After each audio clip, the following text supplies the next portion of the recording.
Шәүкәт Ғәлиев, Пәрәмәш.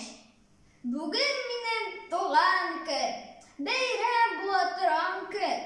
Сорады әни иртән, нәрсә пешерим икән? Пәрәмәш, диде әти. Бәлеш, диде дәү әни.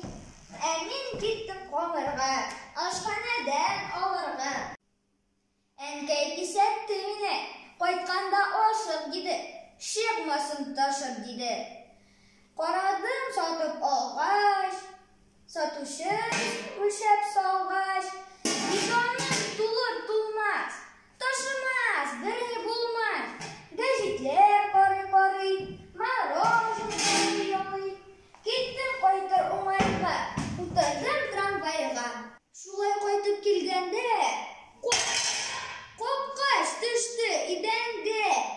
Күрәм шунда агарып, камыр чыга кабарып.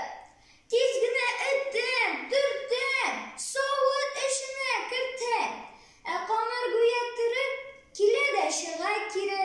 Ул үзе шундый күзле, үзе үзле, үзсүзле. Бик басып тутырсаң да, өстенә утырсаң да, мөмкин түгел тыярга, уйламый да сыярга. Булса да билетим жәл, кулымнады бүтән әмәл. Салдым камырны өзеп, ул чыга һаман сөзеп. Пиджакта да, чалбарда да, кесәләр тулы барда. Мин тотындым чабарга. Әйтә алмыйча берни, бүт чабып куйды әни.